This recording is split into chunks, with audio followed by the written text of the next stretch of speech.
Just a little note before I start. Well, the abstract I sent in for this talk was quite general, as abstracts often are.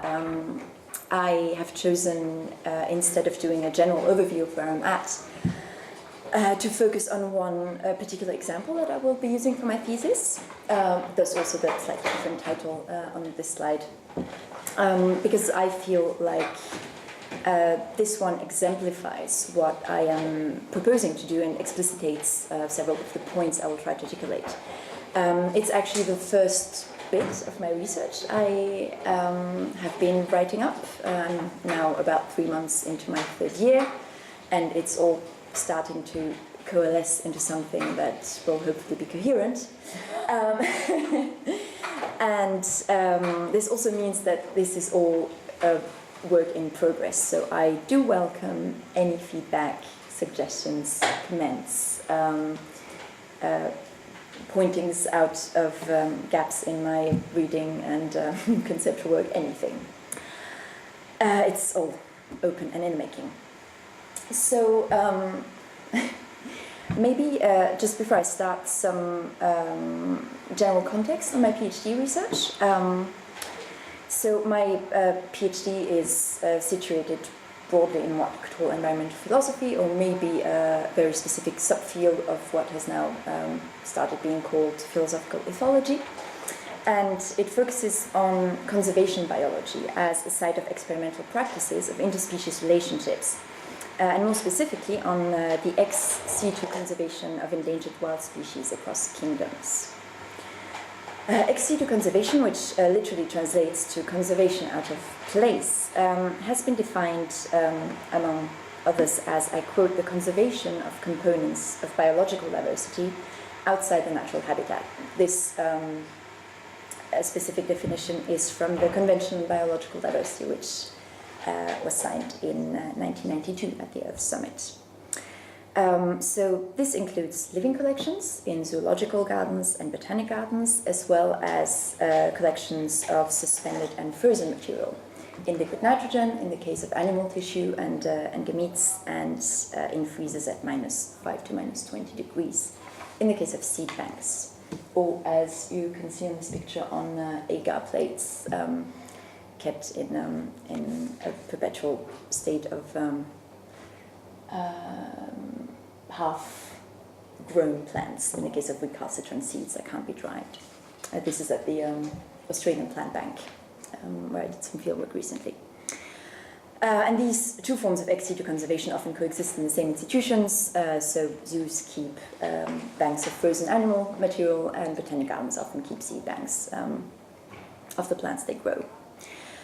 So my general aim is to understand what makes ex-situ conservation unique as a site of biopolitical significance, and to propose a genealogical investigation of the practices it is composed of and the discursive formations it makes possible, and how it contributes to the production of potential future natures.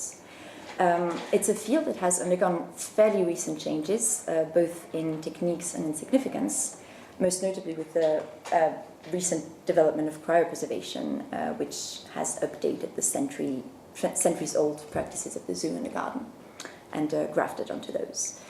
And it is a scientific field that is in the process of cohering, and therefore marked by very lively interdisciplinary debates about the possible uses and outcomes of this particular form of conservation, making it a very interesting site to be studying right now.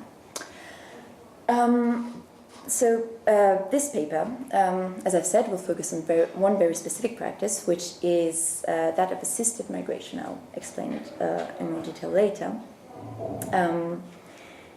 And this practice is one of the potential projected uses ex-situ conservation can be put to, that I have been looking at as an interesting case study. I will look at others, notably projects for assisted evolution in the case of cryopreserved corals, and also the collection of wild crop relatives, etc.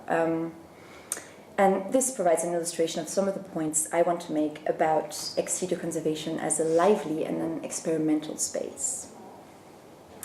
You'll also notice, as I've said before, I will be talking more about plants than about animals in this paper, although my research, again, spans kingdoms. And this is because, while the general scientific articles that form the conceptual basis for this particular debate present very general frameworks for the assisted migration of endangered species, they just happen to have circulated more widely and with greater liveliness in proposals that have been put forth by botanists, many of whom are actually working in botanic gardens, as opposed to other research institutions. And these botanic gardens happen to be at the forefront of experiments in assisted migration at the moment, so that's why I'm focusing on this. And this might be due to the fact that plants are structurally better model organisms for this kind of project, since they have already experienced a form of passive range extension through their current cultivation in botanic gardens around the world, and that the available material and horticultural knowledge provided by botanic gardens is combined with the relative ease of propagating and caring for plants, making these experiments less costly, both conceptually and materially.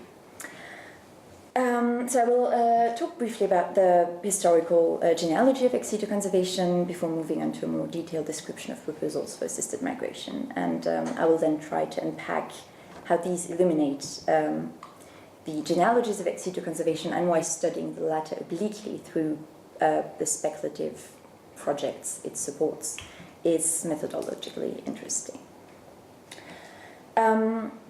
So what Q is about is putting the right species back in the right place.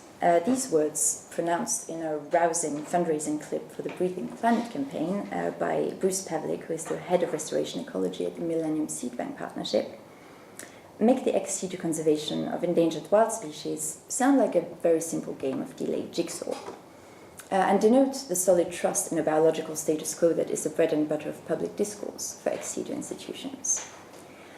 There is no technological reason why any plant species should become extinct, the video goes on.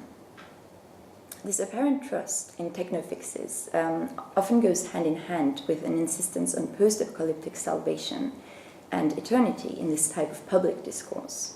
There is, for example, an article co-authored by Paul Smith, who is the head of seed conservation at the Millennium Seed Bank Partnership, calling for, I quote, a botanic garden-centered global system that can prevent species extinction in perpetuity. As the anthropologist Deborah Bird-Rose reminds us of cryotechnologies in general, I quote, they are end-time oriented, they move some matter into a zone of suspended life, enlarging the zone of the incomplete, in order to be able to kickstart time and life again when the moment arrives. The institutions which now carry a good part of the ex-situ burden, so zoos and botanic gardens, were born in a context of colonial expansion and have long served as trading houses and display cases of European imperial powers. The shift to actually fulfilling ex-situ conservation duties has happened relatively recently, starting in the 1970s and taking a decisive turn with the Convention on Biological Diversity in 1992, which I've already cited. And conservation in these institutions was first dominated by an emphasis on a salvific arc paradigm, which is a focus on captive breeding with a view to reintroduction. And this has now mostly given way to what has been called an integrated approach. So ex-situ conservation as part of programs supporting in-situ conservation, including breeding and reintroduction, but with more of a focus on research, training, education, awareness campaigns, and other forms of support for in-situ projects, of which the banking of animal tissue and seeds is also a part. So Deborah Bird-Rose's assessment of what the cryoconservation of endangered species is can be said to be characteristic of the way ex-situ conservation in general has been framed up until now, both in intra- and interdisciplinary debates. It is not a settled practice, it is quite fraught, it is very debated within conservation biology itself, which has been marked by an ongoing debate on the relative merits of ex-situ and in-situ conservation, which one should be funded, which one should be prioritized, etc. And in discussions, more specifically in humanities, around the bio, cryo, and necropolitics of suspensive ex-situ conservation, which have taken off in recent years as well in animal and plant studies, multi-species ethnography, environmental philosophy, and philosophical ethology. The trouble has often been couched in the terms of the impossibly removed speculations they embody. So for what future are these frozen species being preserved? In what post-apocalyptic landscape will they be called upon to rise again?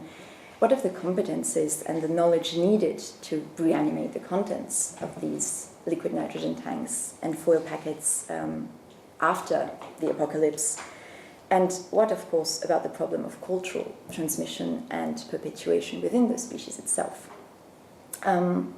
So a lot of those discussions have happened at the moment when life is put into the freezer, and the aim of my thesis is to come in at the point at which it gets taken out again and mobilized in speculative or concrete projects and various uses. Because I do, in fact, contend that suspension is not the only mandate of ex-situ conservation. Gardens, which can be said to be originally developed as miniature representations of a harmonious political and cosmological order, can in fact prove to be extremely unruly and unraveling.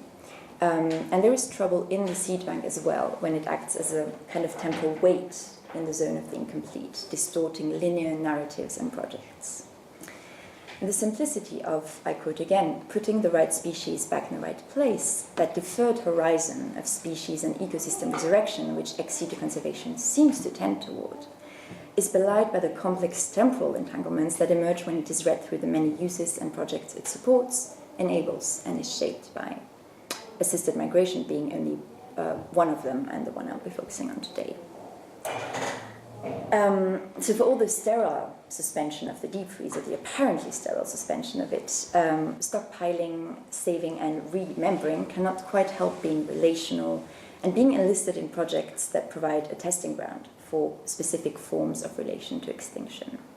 And this is what I aim to unpack in my thesis, the liveliness of ex-situ conservation as a laboratorized experimental space for future work and for the production of different or differential natures, a sort of de-black boxing of it in a Blatorian or maybe Harawaian sense of the term.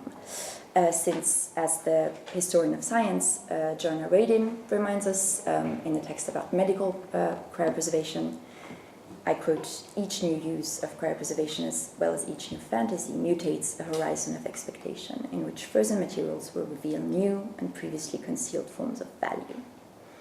So ex-situ conservation projects are not just suspensive, they are vital and animated for better and, I would say, often for worse. First, maybe let me go back a little bit and provide some historical commentary on the emergence of ex-situ conservation. Since many ex-situ initiatives, as we now know them, take root in the zoological and botanic gardens and museums that were created and consolidated in the 18th and 19th century during the colonial expansion of European empires. This is just one example among many, and a story that is, sorry for the slide, often repeated, just more for the sake of having actual pictures up there. Kew, for example, which is both a very prominent botanic garden and currently housing the biggest seed bank of endangered wild species in the world. Before becoming a national botanic garden in 1840, was originally a private exotic garden, enriched by its successive owners, and most crucially under George III, with the aid of the naturalist Sir Joseph Banks, whose fame and fortune, as many Australians probably know, as a naturalist, is itself tightly interwoven with colonialist journeys, and notably Cook's voyages, etc. And who saw in Kew the possibility of founding, I quote, a great botanical exchange house for the empire, where plants could be collected, acclimatized, and studied for scientific and economic gain. So that's the seed partnership. The momentum applied at that time to plants by colonial botany set them in flux both ways. So on the one hand, scientific expeditions and collaborations with local collectors had a mandate to collect and bring back as much of the newly discovered natural wealth of the colonies as possible. Introduction to the heart of the empire, in the case of Britain, for example, equally served aesthetic taste, scientific obsessions, and economic goals. But the colonies were not exempt from these imperialist terraforming ambitions either, since along with unintended invasions by introduced species, which still plague many of those places, again, Australians would know this, the 19th and 20th century also saw the creation of acclimatization societies in France and in Britain, among others, in order to introduce native useful species to colonies in North America, Africa, and Australia. And in a process, incidentally, to make these landscapes more similar to European ones. So collecting and storing in this particular matrix of military and cultural domination and of post-Enlightenment knowledge practices meant setting the whole natural world into flux. And plants and animals in this context came to be seen as supremely separable from the native ecosystems and from each other, malleable into commodities, transferable from native contexts of knowledge, culture, and religion, into what the anthropologist Natasha Myers calls the griddable system of colonial science, which serves, I quote, those capitalist and colonial desires for knowledge forms that facilitate the management of land and bodies, unquote. So once they were forged in this dismembering pressure and the certainty-producing grid of acquisitive relationships to nature, the principles governing the ordering and management of wildlife in botanic gardens could then very easily tip over into the suspensive mandate we now know under the form of ex-situ conservation. So going from the productivist practices of plant collection to the safe storage and propagation of endangered wild species. Private botanical gardens, curiosity cabinets and menageries, private botanical collections, curiosity cabinets and menageries became botanic gardens, museums and zoos, allowing for an ever more finely granulated management of non-human life, death, and display, and providing a basis for what we now know as the banking of wild genetic resources. The development of storage at sub-zero temperatures, which has been steadily perfected since the 1970s, also adds to the regime of the garden and the zoo the possibility of stabilizing and of disjointing life materially and temporally. So, yes, as the sociologist and historian Hannah Landecker would have it, the freezer acted as a central mechanism both within individual laboratories and companies and within the biological research community more generally to standardize and stabilize living research objects that were by their nature in constant flux. In short, to be biological, alive, and cellular means at present to be suspendable, interruptible, storable, and freezable in parts. So the banking of frozen material can be said to have effects on several levels: informational, through the standardization of the material, temporal, through its synchronization, and spatial or material through its stabilization. Effects that certainly come to bear in individual bodies, but perhaps also on species as a whole. And this will be, again, one of the aims of this research. The combination of collection of the world and of the salvation of endangered species in these practices and institutions of ex-situ conservation, and in particular in its most expensive forms, like the freezer, is not, as I said, the only or the last mandate of these institutions. Because in fact, in what might seem like a strange return of the acclimatizing and landscape molding ambitions of colonial botany, the recent years have seen the emergence in the scientific literature of a host of proposals for what has been called, among others, assisted migration, defined, for example, as the translocation of a species to favorable habitat beyond the native range to protect them from human-induced threats such as climate change. Also defined in another article and in a more nuanced language as the purposeful movement of species to facilitate or mimic natural range expansion as a direct management response to climate change, unquote. So the terminology of assisted migration is still shifting and proliferating, just as can be expected from any kind of warm research in the making in Latourian terms. So it's been variously called assisted colonization, assisted migration, managed relocation, and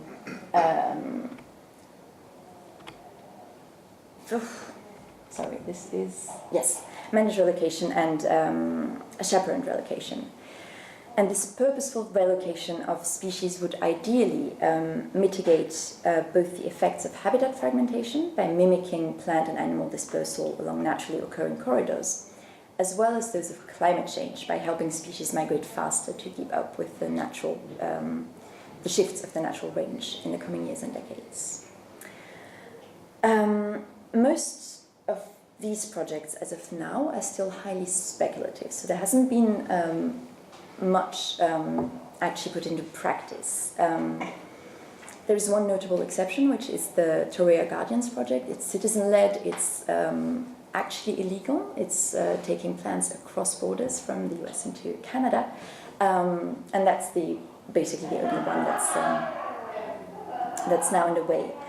So most articles now, as you can see, offer recommendations, for example, for seed collecting or for future translocations, feasibility studies, ethical frameworks, terminological reviews and clarifications,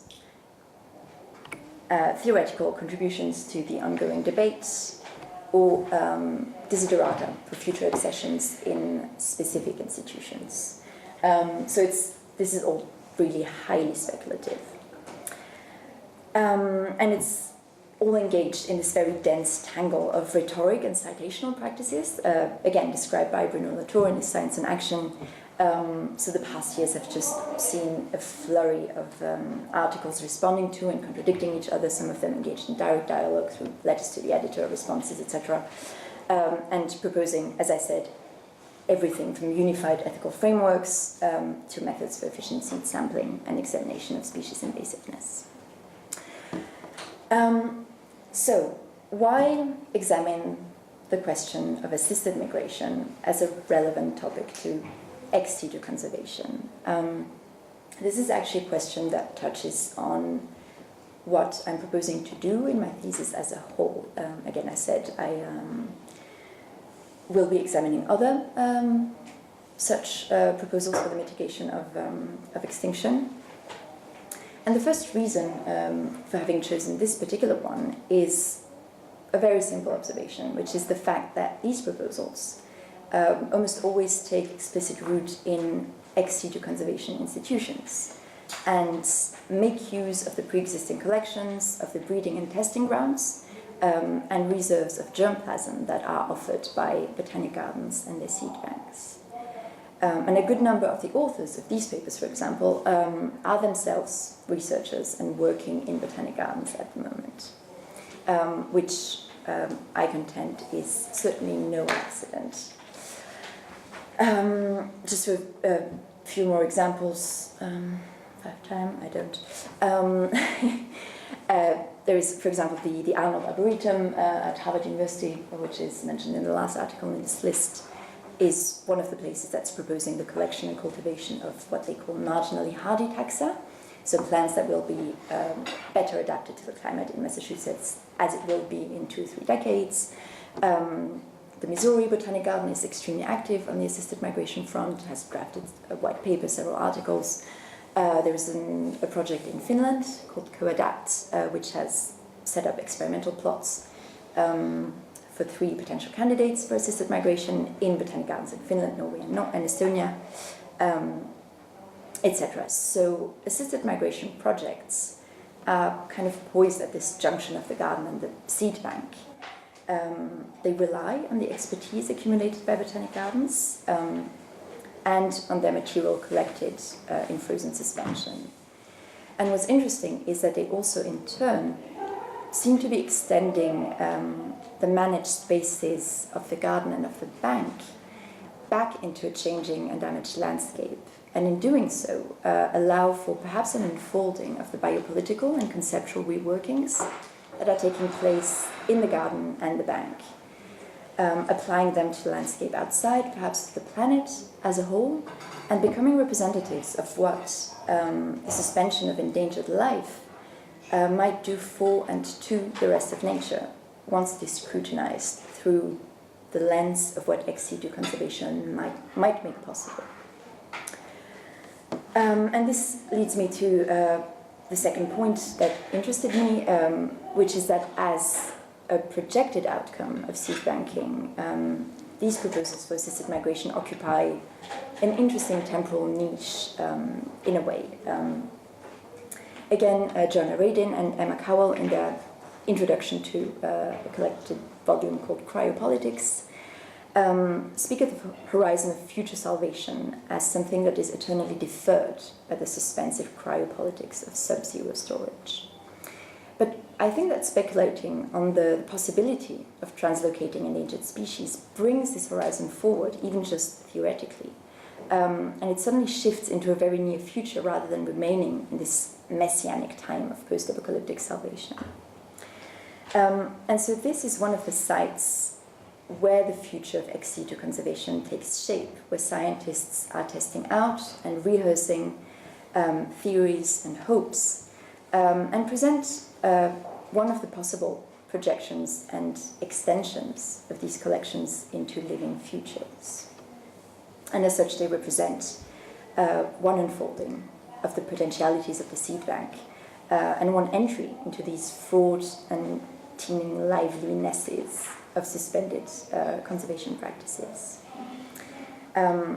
Since if nature is something that becomes global through successful mobilizations of objects of concern in the transformative milieu of the laboratory, and if the garden and the seed bank are becoming themselves a laboratory or a testing ground for scientific experiments, then what is at stake here is the development of future natures, forged both in deep freeze of the seed bank and the highly controlled living collections of the botanic garden.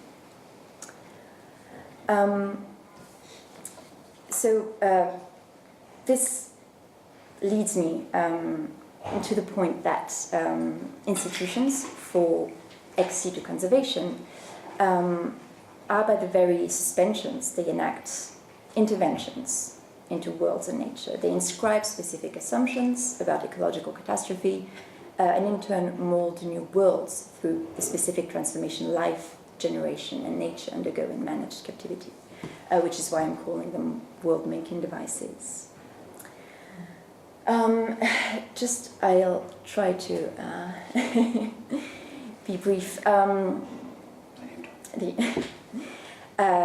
Something that's been extensively studied already is the importance of institutions of captivity in shaping notions of the wild and of pristine nature, and in intervening in that binary. But I would argue that ex-situ conservation, as it is cohering now, might be participating in something that's slightly different than just this captive wild binary. And that rather than existing on this continuum, the politics and materialities of ex-situ conservation institutions, coupled with this sort of proposed uses, assisted migration, assisted evolution, etc., seem rather to exist on a gradient of managerial practices that do not necessarily presuppose an outside or a counterpart that's constructed as pure as untouched. So if managed captivity or suspension is becoming a sort of testing ground for future managed landscape, then what is learned from this sort of supervision might pave the way for a remaking of nature as something mobile that can be stitched back together by exerting a finely calibrated control. As one of the articles I've studied says, we envision a future where well-conceived translocations of species may reduce the risk of extinction, as well as increase the number of potential taxa, creating new assemblages in a fluid landscape, responding to broad-scale changes. And in this case, nature recombinant is something that can be had for movable parts in a moving landscape. And what's interesting, this is why I was talking about disciplinary genealogies, and this is why it is important to go back to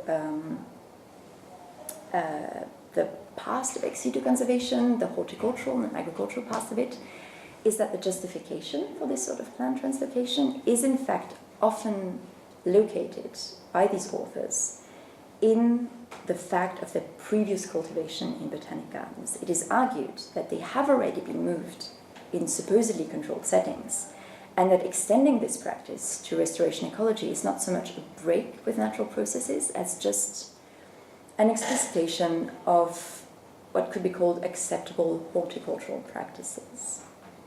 And this plating back together of disciplinary strands, which echoes what's going on in zoos, for example, as well, in terms of their inheritance of husbandry practices, is actually explicitly insisted on in several papers on assisted migration. There's this one as well, so translocating plants is nothing new. Humans have been moving plants, particularly edible, medicinal, and more recently ornamental species throughout our history. Modern horticultural and agricultural industries are responsible for wide-scale translocation. In addition, there is a tremendous wealth of knowledge resident in the restoration and horticultural communities in this regard, which needs to be formally documented so that it can inform decisions about assisted migration. So there is an interesting move back to this, what one could call disciplinary impurity, maybe, that is going on and being articulated very specifically in this particular debate. And in this case, conservation biology as a science of crisis, and agriculture and horticulture as practices of stability, be they geological, climatic, political, and social, might be seen as coming back together to inform a relationship to wild species that is being complicated by what is being learned in these techniques of domestication and the interventions they make possible.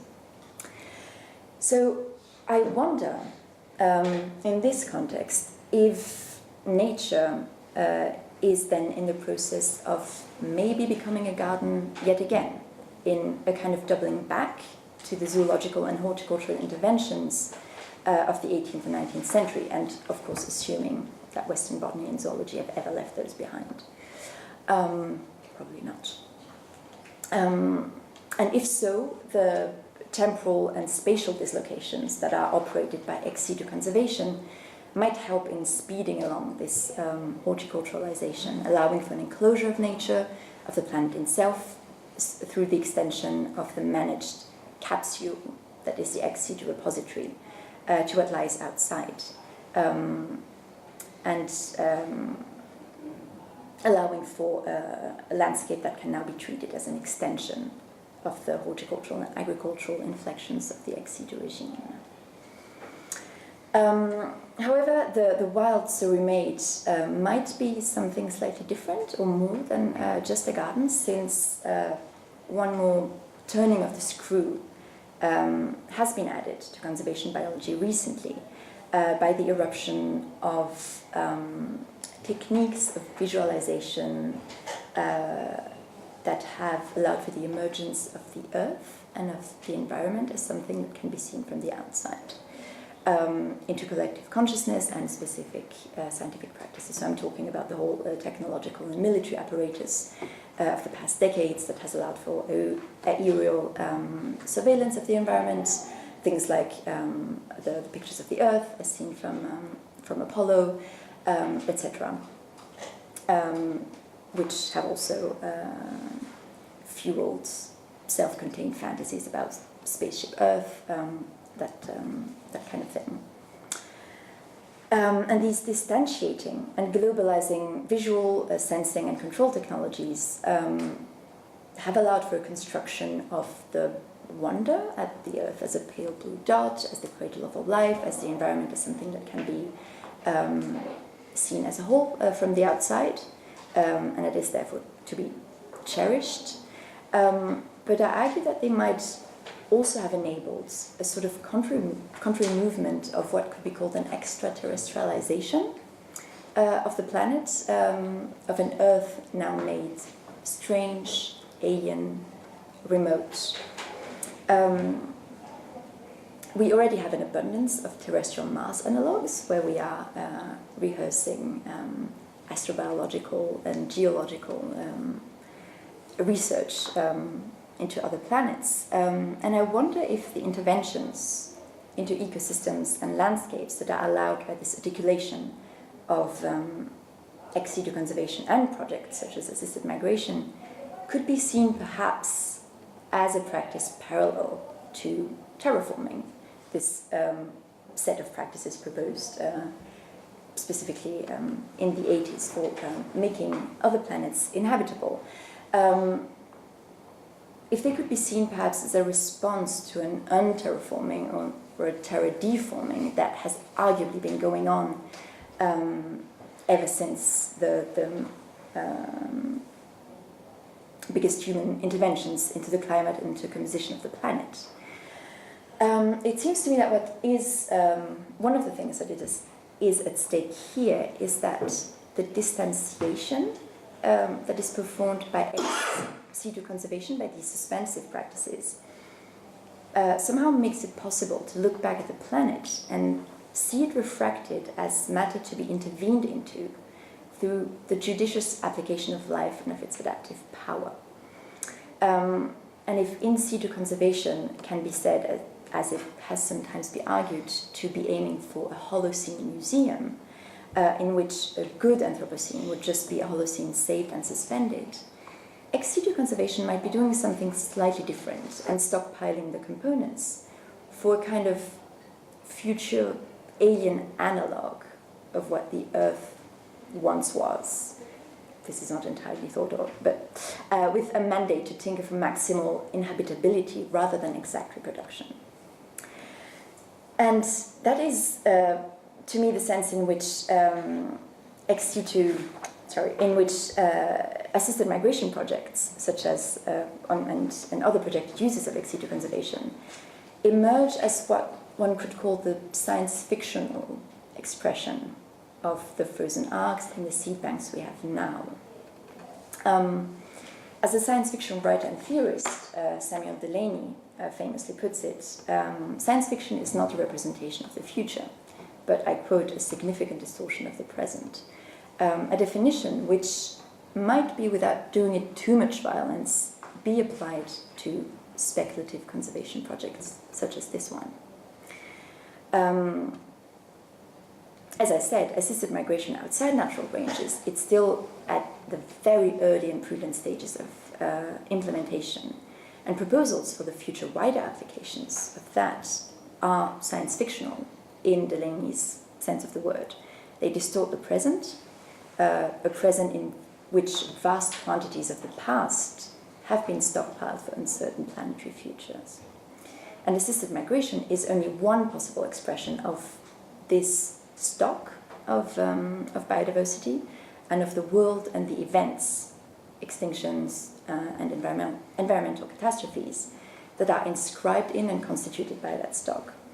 And a significant distortion in that it chooses very specific elements to actualize or amplify, and out of which to world build new natures that represent only one possible planetary future.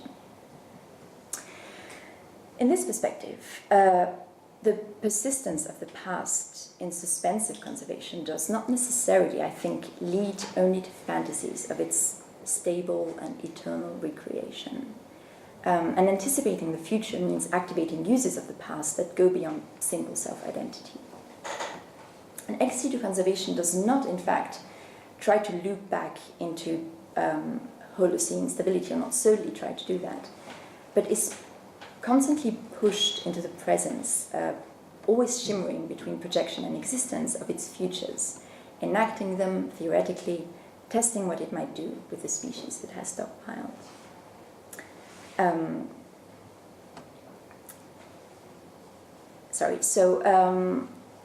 Just as a sort of conclusion, I would say that the present of ex-situ conservation, be it living or suspensive, so in gardens or in seed banks, a present which relies on the accumulated presence of an evolutionary and planetary past kept in reserve to anticipate uncertain futures, is worked through with a shimmering set of potentialities that must be studied in order to understand the full scope of suspensive practices and interventions into future worlds, which is what I'm proposing to do. fragmentation, control, extraterrestrialization, cataclysmic environmental catastrophe, climate change as warfare, Earth as a self-contained and recursive cybernetic entity, the reactivation of terraforming ambitions, all exist as possible world-making projects banked along with seeds and gametes. And assisted migration in a few years or decades' time might then stand as a sort of monument of a retro future, as one of the ecological futures that might have emerged from the capsular enclosure of ex-situ conservation, remaking nature as an extraterrestrialized space of transformation and horticultural and agricultural care. A technoscientific entity that could be placed squarely into Donna Haraway's litany of chimerical, I quote, objects into which lives and worlds are built: chip, gene, seed, fetus, database, bomb, race, brain, ecosystem, unquote. The suspensive repository thus becomes a place where past, presents, and futures team alongside each other, for better or for worse, but certainly animating suspended bodies in their safe cryosleep with a wealth of potential temporal becomings, binding them back into complex networks of hope and mourning, material and discursive work, despair, and technological fixes. Informing various forms of turmoil and temporal margins, ex-situ conservation is just as explosive, I would say, as it is suspensive. It is teeming with the manifold virtualities of the future, and could be said to be a reduced model in Levi-Strauss's sense of the term, an active experiment on the object it represents, a sketch and a blueprint for various kinds of present and future natures. And whether it becomes a device for a humbly modified attention to species, relationships to extinction, and the management of disrupted landscapes and climates, or a proposal for queering two self-evident technoscientific linearities, or perhaps something much more violently normative, depends on which experiments can be grafted on the fraught and impure pasts these institutions have accumulated.